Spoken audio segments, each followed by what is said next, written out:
ধূমপান ও তামাকজাত পণ্যের ক্ষতিকর দিক সম্পর্কে জনগণকে সচেতন করতে এসব পণ্যের মোড়কে বিভিন্ন রোগের ছবিসহ সচিত্র স্বাস্থ্য সতর্কীকরণ বাণী প্রচার শুরু করেছে সরকার।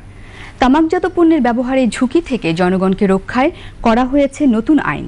আইনটির বাস্তবায়নের ফলে জনসচেতনতা বৃদ্ধি ও স্বাস্থ্য ঝুঁকি হ্রাস পাবে বলে মনে করছেন বিশেষজ্ঞরা। শরীফুল ইসলামের রিপোর্ট। বিশ্বের সর্বোচ্চ তামাকজাত পণ্য ব্যবহারকারী 10টি দেশসমূহের মধ্যে বাংলাদেশ একটি। তামাক ও ধূমপানের কারণে বাংলাদেশে প্রতি বছর 57,000 মানুষ মারা যায় এবং 3,82,000 মানুষ পঙ্গুত্ব বরণ করে। অন্যদিকে 4,30,00,000 লোক পরোক্ষ ধূমপানের শিকার হয়। অর্থাৎ ধূমপান না করেও এই বৃহৎ অংশের জনগোষ্ঠী ধূমপানের জন্য ক্ষতির শিকার হচ্ছে।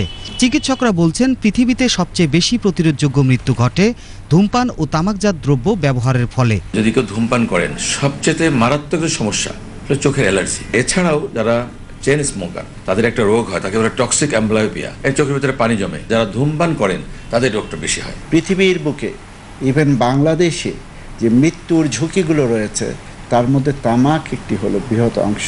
ক্যান্সার, যক্ষা, ব্রেনের স্ট্রোক, কার্ডিওভাস্কুলার ডিজিজ যেগুলো আছে সেগুলো ধূমপানের জন্য হয়ে থাকে। তামাকের ভয়াবহ স্বাস্থ্য ঝুঁকি থেকে দেশের বিপুল সংখ্যক জনগোষ্ঠীকে রক্ষা করতে সরকার তামাকের ব্যবহার নিয়ন্ত্রণ করতে আইন প্রণয়ন করে। এ লক্ষ্যে গত 19 মার্চ 2016 থেকে ধূমপান ও তামাকজাত পণ্যের মোড়কে বিভিন্ন রোগের ছবি সহ সচিত্র সতর্কীকরণ বাণী প্রচার শুরু হয়েছে।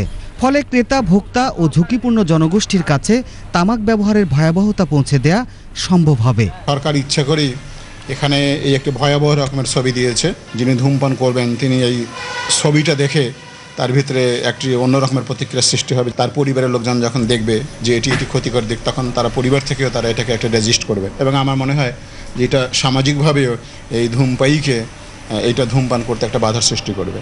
আইনটির যথাযথ বাস্তবায়ন হলে তামাকজাত দ্রব্য ব্যবহারের ক্ষতিকর দিক সম্পর্কে জনসচেতনতা বৃদ্ধি সহ ধূমপানজনিত অন্যান্য স্বাস্থ্য ঝুঁকি ও চিকিৎসা খাতের বিশাল ব্যয় হ্রাস পাবে বলে মনে করছেন বিশ্লেষকরা।